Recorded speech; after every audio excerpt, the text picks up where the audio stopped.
a correspondent and a photographer of the New York Times, traveling with American generals in northern Syria, visited a city where armed conflict is now possible between the United States and Turkey. Manbij, Syria. Two senior American generals came to the front line outside the Syrian city of Manbij on Wednesday, flying outsized American flags on their vehicles, in case pro-Turkish forces just the other side of the no-man's land, 20 yards away, did not realize who they were. "We're very proud of our positions here, and we want to make sure everybody knows it," said Maj. Gen. Jamie Gerard, the Special Operations Commander for the American-led coalition in Iraq and Syria. If the message to Turkey was not clear already, the overall coalition commander accompanying General Gerard, Lt. Gen. Paul Funk, elaborated.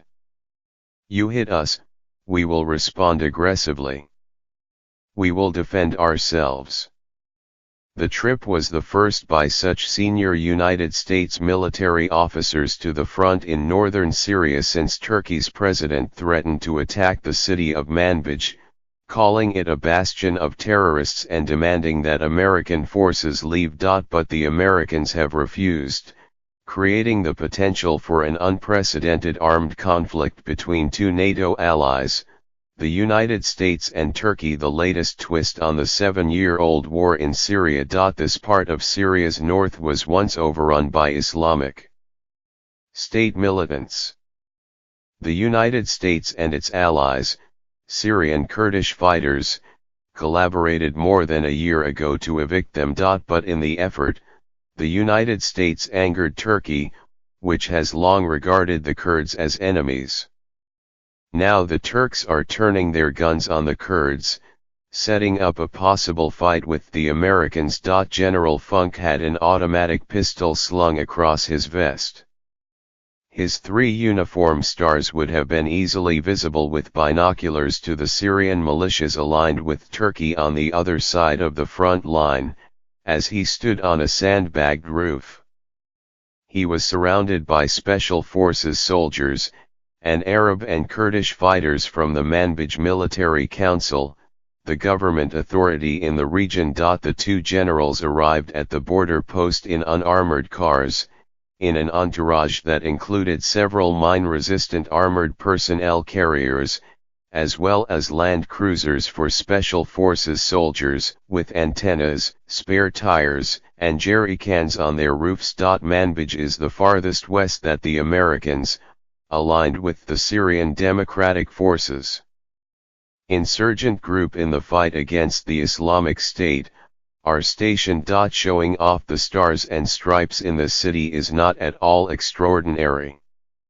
American military vehicles usually fly flags on what they call de-escalation patrols through the city and province of Manbij. The patrols are so frequent that children have learned to flash the thumb and little finger wiggle gesture popularized by American soldiers. Women in full chatters smile and wave at their convoys, and American soldiers even visit the crowded bazaar in unarmored cars, disembarking on foot with only sidearms, according to locals unusual for any place at risk of an Islamic State attack. "I would feel very comfortable anywhere in northeastern Syria," General Gerard said. Similarly, the relationship between the Americans and the Manbij Military Council is comfortable and cordial, and the Americans have praised its efforts to restore a stable government. Standing on the front line rooftop, General Funk addressed the Military Council's commander, Muhammad Abu Adel. "The lasting defeat of ISIS is the most important mission for this group," he told Commander Adel, a Kurd, although the majority of his fighters are local Arabs. "It's in your hands now and you're doing a good job. One team, one fight." Commander Adel thanked him, and said he hoped American air power would continue to assist his forces. The general did not respond directly. The American support for Manbij has particularly alarmed Turkey. It is waging a military campaign to take the Kurdish-held city of Afrin, 80 miles west, while pursuing an unusually outspoken public relations campaign to threaten Manbij and make the Americans depart, so that Syrian militias aligned with Turkish forces can take it from America's Kurdish-led allies. On Tuesday, once again, President Recep Tayyip Erdogan of Turkey criticized the American support of Manbij. They tell us, don't come to Manbij. We will come to Manbij to hand over these territories to their rightful owners, Mr. Erdogan said in a speech to his party. The Turkish deputy prime minister went so far as to suggest American troops in Manbij are wearing uniforms of the Kurdish People's Protection Forces, or YPG, and said they could become targets. The YPG dominates Kurdish areas of northern Syria and is the main component of the Syrian Democratic Forces, the American allies in the fight against the Islamic State, also known as ISIS and Daesh. But in Manbij, both the Americans and the Kurds insist, the defending force is the Manbij Military Council, an ally of the Syrian Democratic Forces, but independent and composed mostly of Arab fighters. The Turks depict the YPG as a version of the outlawed Kurdistan Workers' Party or PKK, a separatist group regarded as a terrorist organization by the United States and Europe. If we are terrorist, said Commander Adel,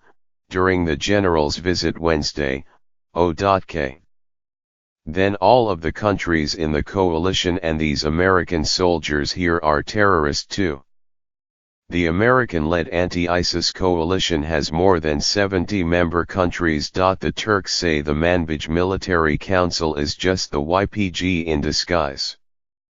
The Americans and Kurds say the council is allied with the Kurdish-dominated Syrian Democratic Forces, but most of its fighters are local Arabs. The American military has sought to persuade Turkey that the Manbij forces are reliable allies, and important in the fight against ISIS elsewhere.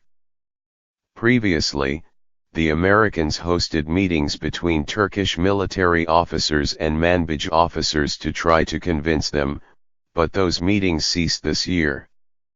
General Funk said the Turks had declined an invitation to Manbij this year. Last month President Erdogan was infuriated when the Americans announced they were forming a 30,000-strong permanent border protection force in Kurd-held areas as a long-term way to fight ISIS, using the Syrian Democratic Forces.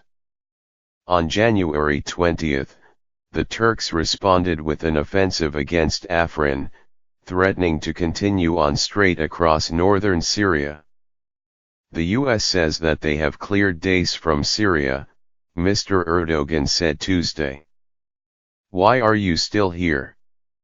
The Americans say the fight against ISIS is far from over in Syria, even though the group has been expelled from all urban areas, like Manbij, which the Americans and their Syrian allies cleared in the summer of 2016. The Americans have vowed to stay in Manbij and support their allies. But the American forces in Manbij number only a few hundred out of a total of 2,000 in all of northern Syria, mostly special operations troops. The Turks and their allied militias, the Free Syrian Army fighting around Afrin, are estimated at 20,000 in all. Both Turks and Americans have substantial air forces in the area. Even if the Turks do not carry out their threats, the fight in Afrin has indirectly hurt the American-led fight against ISIS. As the Syrian Democratic Forces shift fighters to the battle in Afrin, they have weakened the ISIS campaign far to the east. It's illogical that while we are fighting ISIS, the enemy of the world, over there, the Turks attack us in Afrin, said Shervan Derwish, the spokesman for the Manbij Military Council. Our fight against ISIS has had to be minimized as we reduce our power there to defend Afrin.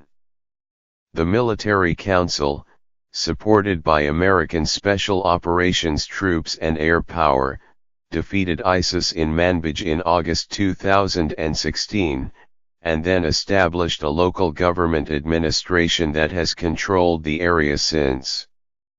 Before they got here, this was a highway for Islamist terrorist fighters into the physical caliphate from all over the world, General Gerard said. The council remains an important part of the effort to fight ISIS, with many of its fighters alongside American forces in the eastern part of the country, where the last pockets of ISIS control remain. American policymakers worry that the Afrin conflict, and the threat against Manbij, will degrade their Kurdish and Arab allies. I think our main concern is that anything that disrupts everybody's focus on ISIS and eliminating the complete physical caliphate, and we're very close, something people couldn't have imagined a year ago. Anything that disrupts us or takes our eye off that prize, is not good, General Gerard said. General Funk said the Americans prefer to maintain focus on the enemy in front of you and mow him down. That's much easier than having to look in multiple directions.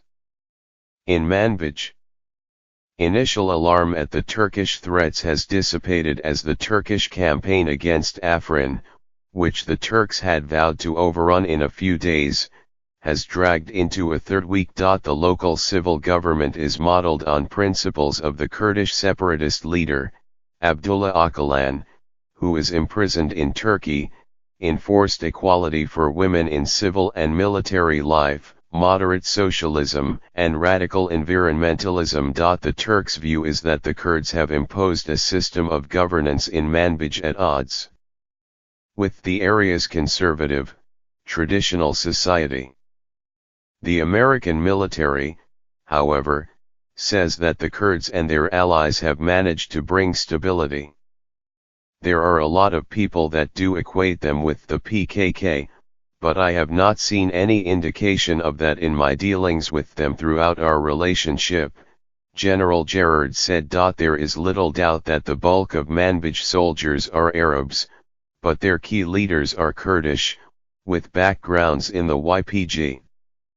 The Manbij Military Council leader, Muhammad Abu Adel, is Kurdish, as is Mr. Derwish, the council's influential spokesman, who has a prominent photograph of Abdullah Öcalan on the wall of his office. What's strange to me is that Turkey, as a member of NATO, is making this war against us under the name of jihad, but we are only Democrats, Mr. Derwish said. In our society, women are free, we have equality and democracy. And they want to destroy us. General Funk, a veteran of Iraq and other deployments, said Syria had been delightful by comparison. People are trying to get back to their normal way of living, he said. As long as people keep working together on that local governance and local control, I see hope.